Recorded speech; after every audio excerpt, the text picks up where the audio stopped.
Hello दोस्तों, कैसे हैं आप लोग। आशा करता हूँ कि अच्छे होंगे, स्वस्थ होंगे। तो चलिए आज हम लोग पढ़ने वाले हैं क्लास 12 का हिंदी का चैप्टर जन जन का चेहरा एक, जो गजानन माधव मुक्तिबोध के द्वारा लिखा गया है। तो उन्हीं का पहले हम लोग परिचय देख लेते हैं गजानन माधव मुक्तिबोध का। तो देखिए, आप सभी को पता है कि राइटर कौन है, गजानन माधव मुक्तिबोध, और जिनका जीवन काल क्या था, 13 नवंबर 1917 से लेकर 11 सितंबर 1964। यानी उनका जन्म हुआ था 13 नवंबर 1917 को, और जो उनका निधन हुआ था 11 सितंबर 1964 को। ओके, फिर आगे है कि उनका जन्म स्थान है श्योपुर ग्वालियर मध्य प्रदेश। ओके, यानी श्योपुर ग्वालियर मध्य प्रदेश में इनका जन्म हुआ था। ओके, चलिए आगे देखते हैं। आगे है कि उनके माता पिता का नाम। तो उनके माता जी का नाम था पार्वती बाई और पिताजी का नाम था माधव राज मुक्तिबोध। और उनकी शिक्षा उज्जैन, विदिशा, अमझरा, सरदारपुर में प्रारंभिक शिक्षा हुई थी। ओके, आगे देखते हैं। आगे है कि फिर वो क्या हुए थे कि जो प्रारंभिक शिक्षा प्राप्त कर लिए थे, तो 1930 में उज्जैन के माधव कॉलेज से ग्वालियर बोर्ड की मिडिल परीक्षा में असफल हो गए थे। यानी 1930 में ये असफल हो गए थे, और उसके बाद फिर 1931 में फिर से सफलता प्राप्त किए, यानी फिर से एग्जाम दिए और फिर से सफलता प्राप्त किए। ओके, फिर आगे है कि 1935 में माधव कॉलेज में इंटरमीडिएट, और फिर 1937 में बीए में असफल हो गए थे फिर से, लेकिन फिर से 1938 में सफल हुए। 1953 में नागपुर में हिंदी से एमए किए। ओके, नागपुर में हिंदी से इन्होंने एमए किया था। ठीक, और फिर इनकी कुछ कृतियाँ हैं वो देख लेते हैं। जैसे कि चांद का मुंह टेढ़ा है, भूरी भूरी खाक धूल, जो कविता का एक संग्रह है। ठीक है ना। काठ का सपना, विपात्र, सतह से उठता आदमी, नई कविता का आत्मसंघर्ष, मुक्तिबोध रचनावली। ओके, इनका एक रचनावली था जिसका नाम था मुक्तिबोध रचनावली। ओके, चलिए आगे अब देखते हैं कविता का भावार्थ। देखते हैं कविता का भावार्थ। चलिए देखते हैं। कहता क्या है कि चाहे जिस देश प्रांत पुर का हो, जन जन का चेहरा एक। क्या कहते हैं कि चाहे जिस देश प्रांत पुर का हो, जन जन का चेहरा एक। तो चलिए देखते हैं कि क्या बोलते हैं कि प्रस्तुत पंक्तियां जन जन का चेहरा एक शीर्षक कविता से ली गई है, जिसके रचयिता कवि गजानन माधव मुक्तिबोध है। कवि कहते हैं कि कोई व्यक्ति चाहे किसी भी देश या प्रांत का निवासी हो, उन सब में समानता पाई जाती है। यानी कोई भी लोग या कोई भी व्यक्ति किसी भी देश का हो या किसी भी प्रांत का हो, यानी किसी भी राज्य का हो, किसी भी गांव का हो, यानी या कहीं का भी हो, लेकिन उस सभी मनुष्य में क्या होता है कि समानता पाई जाती है। सभी मनुष्य एक समान होते हैं। ओके, यही बात बताना चाह रहे हैं इस पंक्ति के माध्यम से गजानन माधव मुक्तिबोध। ओके, फिर आगे देखते हैं। आगे क्या कहते हैं कि एशिया की, यूरोप की, अमेरिका की गलियों की धूप एक, कष्ट दुख संताप की, चेहरों पर पड़ी हुई झुर्रियों का रूप एक, जोश में यूं ताकत से बंधी हुई मुट्ठियों का एक लक्ष्य। ओके, ये इनका कविता था। तो चलिए इस कविता का भावार्थ देखते हैं। भावार्थ में सबसे पहले लिखना है कि प्रस्तुत पंक्तियां जन जन का चेहरा एक शीर्षक कविता से ली गई है, जिसके रचयिता कवि गजानन माधव मुक्तिबोध है। कवि कहते हैं कि कोई व्यक्ति चाहे किसी भी देश या प्रांत का निवासी हो, उन सब में समानता पाई जाती है। उन सब में क्या पाई जाती है? सब में एक समान गुण पाया जाता है, यानी सब में समानता पाई जाती है। फिर कहते हैं कि एशिया, यूरोप, अमेरिका सभी जगह सूर्य अपनी किरणें समान रूप से बिखेरता है। कष्ट अथवा दुख में व्यक्ति के चेहरे पर पड़ने वाली रेखाएं, झुर्रियाँ एक समान होती है। जोश में अथवा ताकत में बंधी मुट्ठियाँ एक समान होती है, और उनका लक्ष्य भी एक होता है। यानी कहते हैं कवि कि किसी भी देश में रहता हो या किसी भी प्रांत में रहता हो कोई भी व्यक्ति, तो उन सभी का जो गुण होता है वो समान होता है। चाहे वो एशिया के हो, चाहे यूरोप के हो, चाहे अमेरिका के हो, सभी जगह सूर्य अपना किरणें एक समान रूप में बिखेरती है। और किसी भी देश का या किसी भी महाद्वीप का लोग हो, उनको अगर कोई कष्ट होता है तो उनके चेहरे पर कष्ट का रेखा दिखाई देता है, झुर्रियाँ दिखाई देती है एक समान। अगर वो जोश में हो, ताकत में हो तो जब मुट्ठी बांधते हैं तो मुट्ठी एक समान दिखाई देती है और सभी व्यक्तियों का लक्ष्य भी क्या होता है, एक समान होता है। अपने इसी पंक्तियों के द्वारा से ये बात गजानन माधव मुक्तिबोध बताना चाहते हैं। चलिए आगे देखते हैं कि पृथ्वी के गोल चारों ओर के धरातल पर है जनता का एक दल, एक पक्ष, जलता हुआ लाल की भयानक सितारा एक, उद्दीपित उनका विकराल सा इशारा एक। ओके, तो चलिए इस पंक्ति का भावार्थ देखते हैं।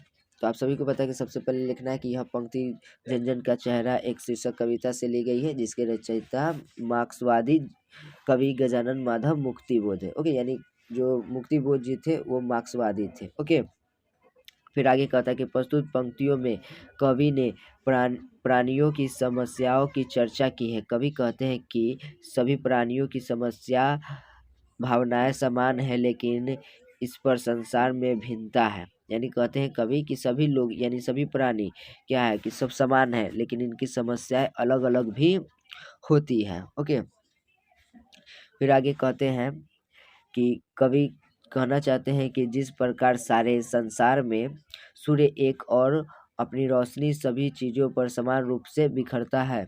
यानी कहते हैं कवि की जो सूर्य है अपनी जो रोशनी है उसको सभी वस्तुओं पर, पूरे संसार पर एक समान बिखरती है, उसी तरह हम मनुष्य को भी एक समान रहना चाहिए। ओके, चलिए आगे देखते हैं। आगे कहते हैं कवि कि गंगा में, इरावती में, मीनाम में अपार अकुलाती हुई, नील नदी अमेजन मिसौरी में वेदना से गाती हुई, बहती बहाती हुई जिंदगी की धारा एक, प्यार का इशारा एक, क्रोध का दुधारा एक। ओके, तो चलिए इस पंक्तियों का भावार्थ देखते हैं, कवि क्या कहना चाहते हैं। तो देखिएगा कि यह पंक्ति जन जन का चेहरा एक शीर्षक कविता से ली गई है, जिसके कवि यानी रचयिता गजानन माधव मुक्तिबोध है। और ये कहते हैं कि गंगा, इरावती, मीनाम, नील, अमेजोन, मिसौरी, इन सभी में अपार जल प्रवाहित होता रहता है। इनके जलों में कोई मौलिक अंतर नहीं। ये नदियाँ मनुष्य को निरंतर बढ़ते रहने की प्रेरणा देती है। ये नदियाँ प्यार और क्रोध दोनों का संदेश देती है। यानी कहते हैं कवि कि जैसे कि गंगा नदी, इरावती नदी, मीनाम नदी, नील नदी, अमेजोन नदी, ये सब जो भी नदियाँ हैं ये सब क्या है, इस सभी में जल अपार रूप से भरा रहता है और अपार रूप से प्रवाहित होते रहता है। इनकी जो मौलिक जल है इसमें कोई अंतर नहीं, इनके जलों में कोई अंतर नहीं है, ये निरंतर आगे बढ़ते रहती है। तो इसी प्रकार ये नदियाँ हमें ये सीख देती है, संदेश देती है कि हमें क्रोध और प्यार दोनों में एक समान रहना चाहिए। प्यार और क्रोध दोनों का संदेश देती है ये नदियाँ। ओके, तो चलिए आगे देखते हैं। आगे क्या है, कहते हैं कि पृथ्वी का प्रसार अपनी सेनाओं के से किए हुए गिरफ्तार, गहरी काली छाया पसार कर खड़े हुए शत्रु का काले से पहाड़ पर काला काला दुर्ग एक, जन शोषक शत्रु एक। चलिए तो इसका इन पंक्तियों का अर्थ देखते हैं कि क्या है। कहते हैं कि प्रस्तुत पंक्तियां जन जन का चेहरा एक शीर्षक कविता से ली गई है, जिसके रचयिता कवि गजानन माधव मुक्तिबोध हैं। कवि कहते हैं कि इस संसार में दुष्ट लोग अनेक अत्याचार करते हैं, वे अपनी काली छाया संपूर्ण पृथ्वी पर फैला रहे हैं। ये लोग मानवता के दुश्मन हैं और इन्होंने अपनी अमानवीय कार्यों तथा शोषण का किला खड़ा कर दिया है। जनता का शोषण करने वाले ये सभी शत्रु हैं। यानी कवि कहते हैं कि हमारे दुनिया में, हमारे संसार में बहुत सारे दुष्ट लोग और अत्याचारी लोग बढ़ गए हैं और ये अपनी खराबी, दुष्टता फैला रहे हैं पूरे पृथ्वी पर, यानी अपनी काली छाया पूरे पृथ्वी पर फैला रहे हैं और ये मानवता के दुश्मन है। अच्छे लोगों को परेशान करते हैं, उनको तंग करते हैं और अपने अमानवीय क्रियाओं से सबका शोषण करते हैं और इस शोषण के कारण इन्होंने बड़ी सी किला यानी काली किला खड़ा कर दिया है और ये जनता का शोषण करते हैं, जिस कारण ये जनता के दुश्मन हैं। इस पंक्तियों में कवि यही कहना चाहते हैं। चलिए आगे देखते हैं। आगे कवि कहते हैं कि आशामयी लाल लाल किरणों से अंधकार चीरता सा मित्र का स्वर्ग एक, जन जन का मित्र एक। ओके, तो चलिए इसका भावार्थ देखते हैं, कवि क्या कहना चाहते हैं। कवि कहते हैं कि आज दुनिया में आर्थिक विषमताओं और शोषण का अंधकार छाया हुआ है। इस अंधकार को आशामयी लाल किरणें अर्थात समाजवाद द्वारा ही दूर किया जा सकता है। कवि कहते हैं कि इस अंधकार के समाप्त होते ही सर्वत्र स्वर्ग की तरह शांति हो जाएगी। यानी कवि कहते हैं कि हमारी दुनिया में बहुत सारे लोग जो है गलत काम करते हैं, लोगों का शोषण करते हैं, लोगों को सताते हैं, जिसके कारण चारों तरफ अंधकार ही अंधकार छाया हुआ है। और इस अंधकार को दूर करने के लिए एक आशामयी लाल किरणें अर्थात समाजवाद है। समाजवाद के ही द्वारा हमारे जो पृथ्वी, हमारी जो दुनिया, हमारा जो संसार है, इससे अंधकार दूर हो सकता है। अगर दुनिया का सारा अंधकार समाप्त हो जाएगा तो सभी जगह स्वर्ग की तरह शांति मिलेगी हमें। ओके, तो चलिए आगे देखते हैं, आगे कवि क्या कहना चाहते हैं। कवि कहते हैं कि विराट प्रकाश एक, क्रांति की ज्वाला एक, धड़कते वृक्ष में है सत्य का उजाला एक, लाख लाख पैरों की मोच में है वेदना का तार एक, हिये में हिम्मत का सितारा एक, चाहे जिस देश प्रांत पुकार का हो जन जन का चेहरा एक। ओके, तो चलिए इस पंक्तियों का भावार्थ देखते हैं। चलिए, वो ऊपर वाला तो आप लोग जान ही गए होंगे कि जन जन का चेहरा एक शीर्षक से लिया गया है। तो डायरेक्ट पढ़ाते हैं कि कवि कहते हैं कि प्रकाश का रूप एक है, सभी जगह होने वाली क्रांति की ज्वाला एक है, प्रत्येक व्यक्ति के हृदय में एक ही प्रकार के सत्य का संचार हो रहा है, लाखों लोगों के पैरों में एक ही प्रकार का मोच का अनुभव हो रहा है, शोषण के खिलाफ सभी के हृदय में एक ही प्रकार का साहस है। यानी कहते हैं कवि कि सभी जगह पर जैसे प्रकाश का एक ही रूप पहुंचता है, सूर्य के प्रकाश का एक ही रूप पहुंचता है, उसी तरह सभी जगह पर एक ही तरह की क्रांति हो रही है। प्रत्येक व्यक्ति के हृदय में एक ही प्रकार का सत्य का संचार हो रहा है, यानी एक ही तरह का सत्य, एक ही तरह की भावना सभी के हृदय में प्रवाहित हो रही है। लाखों लोगों के पैर में एक ही प्रकार का मोच का अनुभव, यानी एक ही प्रकार से सब शोषित हो रहे हैं। सब लोग देख रहे हैं कि सभी जगह एक ही प्रकार के लोग जो है, दुष्ट लोग हैं, वो एक ही प्रकार से सबका शोषण कर रहे हैं। तो जिस कारण सभी के हृदय में एक ही प्रकार का भावना उठ रहा है जो शोषण के खिलाफ है। सभी लोग चाहते हैं कि हर जगह पर कहीं ना कहीं किसी न किसी तरह से शोषण हो रहा है लोगों का, तो सभी लोग चाहते हैं कि उस शोषण को समाप्त कर दिया जाए, किसी न किसी प्रकार से उस शोषण को समाप्त कर दिया जाए, यही कवि कहना चाह रहे हैं। आगे देखते हैं, आगे कवि कहते हैं कि एशिया के, यूरोप के, अमेरिका के भिन्न भिन्न वास स्थान, भौगोलिक ऐतिहासिक बंधनों के बावजूद सभी ओर हिंदुस्तान, सभी ओर हिंदुस्तान। ओके, तो चलिए इसका भावार्थ देखते हैं कि प्रस्तुत पंक्तियां जन जन का चेहरा एक शीर्षक कविता से ली गई, जिसके रचयिता गजानन माधव मुक्तिबोध है।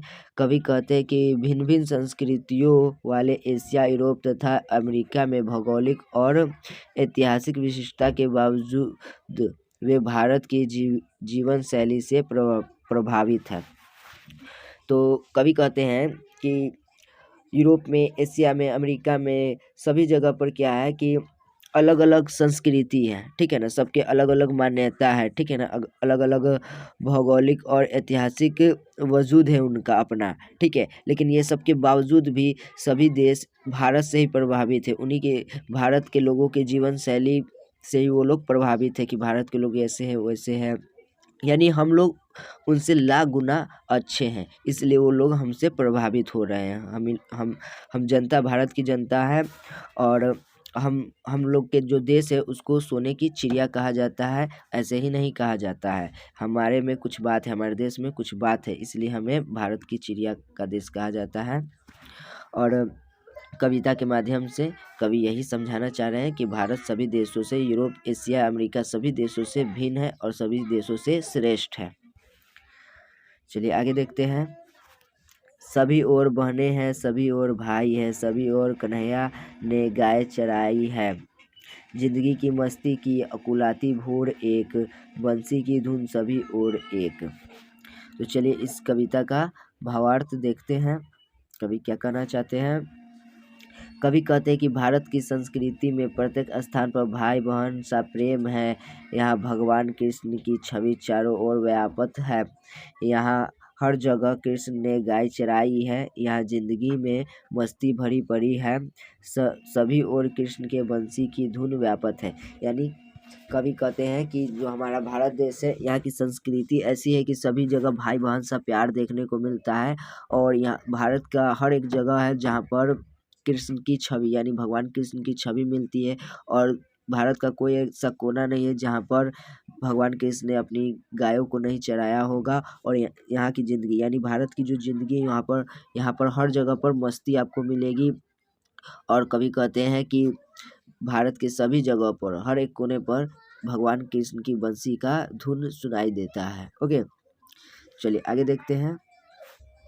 आगे है दानव दुरात्मा एक, मानव की आत्मा एक, शोषक और खूनी और चोर एक, जन के शीर्ष पर शोषण का खड्ग अति घोर एक, दुनिया के हिस्सों में चारों ओर जन का युद्ध एक, जन का युद्ध एक। ओके, तो चलिए इस कविता का भावार्थ देखते हैं।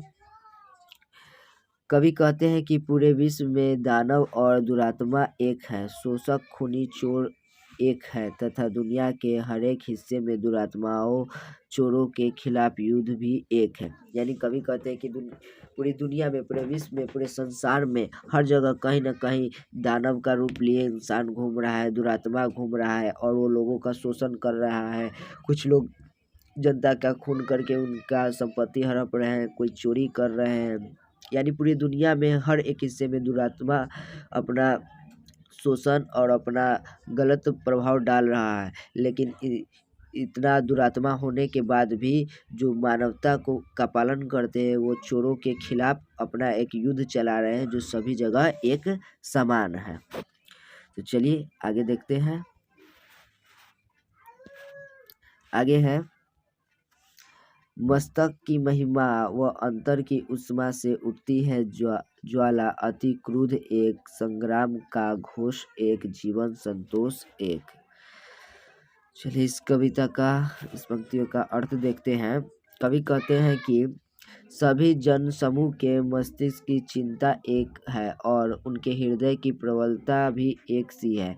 उनके भीतर क्रोध की ज्वाला भी एक सी है। यानी कहते हैं कवि कि जितने भी जन समूह है यानी जो लोग हैं, अच्छे लोग हैं, उनके मस्तिष्क में बस एक ही चिंता है और उनके हृदय में एक ही ताकत सा उभर रहा है कि वो शोषक यानी गलत लोगों के, जो मानवता को हानि पहुंचाते हैं, उनके लिए उनके हृदय में क्रोध भरा हुआ है और वो क्रोध के कारण एक बड़े से संग्राम का रूप ले रहा है। ओके, तो चलिए आगे देखते हैं। आगे है क्रांति का निर्माण का विजय का सेहरा एक, चाहे जिस देश प्रांत पुर का हो, जन का चेहरा एक। ओके, तो चलिए इसका भावार्थ देखते हैं। कवि कहते हैं कि क्रांति निर्माण और विजय का सेहरा एक जैसा होता है, चाहे वह किसी देश, किसी भी प्रांत और किसी भी गांव का क्यों न हो। आम आदमी का शोषण के खिलाफ जो संघर्ष है उसका मूल स्वर एक ही होता है। यानी कहते हैं कि जब कोई पार्टी या कोई जनता का समूह या कोई जनता क्रांति करता है तो क्रांति के लिए करने पर जो उनके अंदर भाव होता है वो विजय के भाव यानी विजय के सेहरा के जैसा ही होता है। चाहे आप किसी भी देश से हो, किसी भी प्रांत से हो, किसी भी गांव से हो, उससे कोई मतलब नहीं। अगर आम आदमी शोषण के खिलाफ चाहे तो बहुत भारी मात्रा में यानी एक उग्र आंदोलन कर सकता है। जो उनका मूल स्वर एक ही होना चाहिए, यानी उनका जो संघर्ष है वो शोषण के खिलाफ होना चाहिए, अत्याचारियों के खिलाफ होना चाहिए और ऐसा ही होता है। इसी बात को गजानन माधव मुक्तिबोध बताना चाह रहे हैं अपने कविता के माध्यम से। आपका कविता यहीं पर समाप्त हो गया है। इस भावार्थ को आप लिख कर याद करना चाहेंगे तो और भी ज़्यादा बेहतर होगा। और यूट्यूब पर तो है ही, आप पढ़ सकते हैं एकदम आसानी से। और आपको हिंदी का जितना भी चैप्टर है उस सभी का वीडियो प्लेलिस्ट में मिल जाएगा, तो वहाँ से भी आप डाउनलोड करके या डायरेक्ट ऑनलाइन भी देख सकते हैं। आपको सब्जेक्टिव, ऑब्जेक्टिव, भावार्थ, कहानी कविता सब आपको मेरे यूट्यूब चैनल पर मिल जाएगा। तो वीडियो पसंद आया तो चैनल को लाइक करिए और चैनल को सब्सक्राइब नहीं किए तो सब्सक्राइब करके अपने दोस्तों को शेयर कीजिए ताकि वो लोग भी पढ़ सकें। ओके, जय हिंद।